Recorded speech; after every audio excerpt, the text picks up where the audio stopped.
we're not on the range today, so you may have to put up with a lot of noise in the background, but hopefully none of it will be gunfire.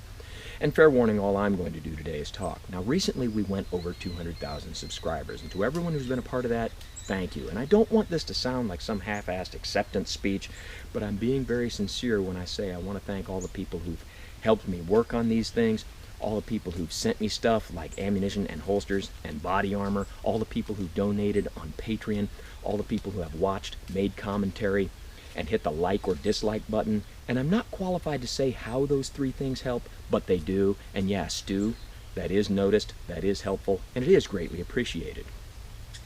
But with a lot of new subscribers comes a lot of new questions, and a lot of new people asking the same old questions. So today is Frequently Asked Questions Part 2.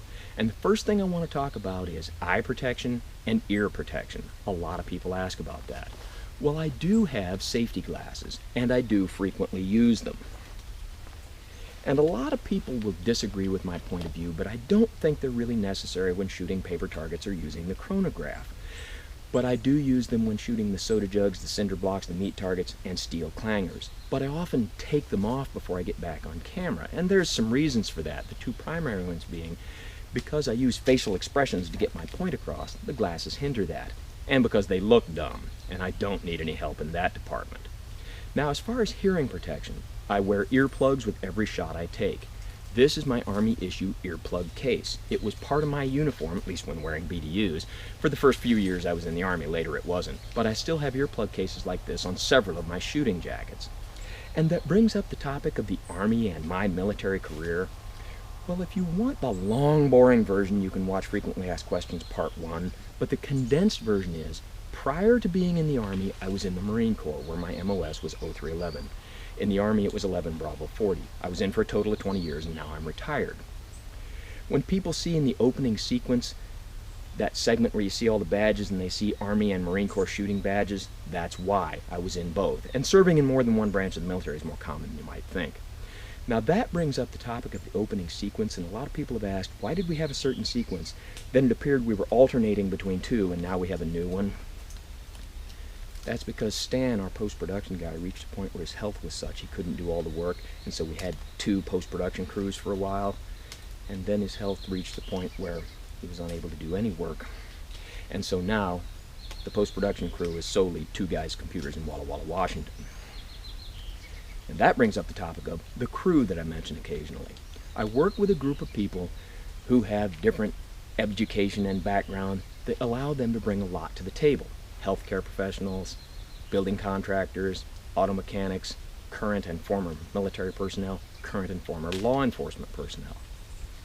And that brings the topic about my law enforcement career. Well, the short version is I don't have one, but there seems to be some miscommunication there where a lot of people think I do or did. I have never said that I was a police officer, and if there's any work that I've done where it looks like I'm implying that, please bring it to my attention and I'll get it fixed. But this problem has become such that there's even someone who's uploaded a YouTube video where he rambled on nonsensically about disagreeing with some point I was making about the police, and he said that I was presenting the Pollyanna version of policing. And then he went on to say that I was a retired cop and that I'd been a cop for 30 or 40 years. Well, there's two things to say to that. One, I've never said that I was a police officer, and I'm certainly not a retired cop. And two, 40 years? What, you think I've been a cop since I was in kindergarten? Now, the next thing I want to talk about is the subject of safety beyond eye and ear pro. Recently, I got a long message from someone who was saying that some of the things I do look careless or negligent, and he was really concerned that when I'm discharging a firearm and I'm not looking at where I'm shooting. Your point is very well taken. However, you got to remember that most of the time when I'm shooting, I'm on a 180-degree live fire range. And although there are a few occasions when I'm working by myself, the great majority of the time, today included, I'm not out here by myself. I have people monitoring to make sure the camera battery doesn't go dead, monitoring for quality, and monitoring for safety. So when you see something like a drive up in the Roadrunner and Tony and I jump out and we shoot what appears to be in the direction of the camera, we are shooting in the direction of the camera, but at that point it's unmanned and there are personnel there monitoring the situation for safety.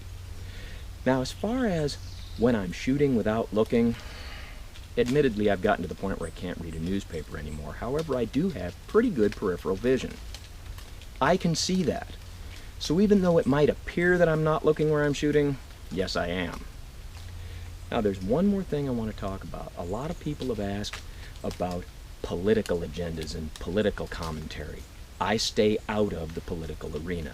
There's a lot of people more qualified and more willing to do political rants than I am.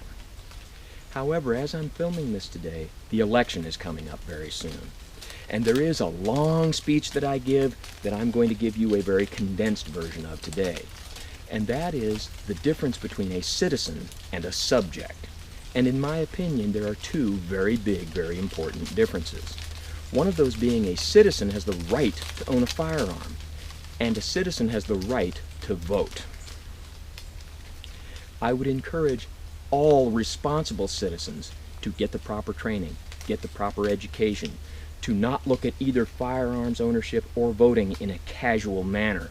And once you have trained and educated yourself, exercise both of those rights.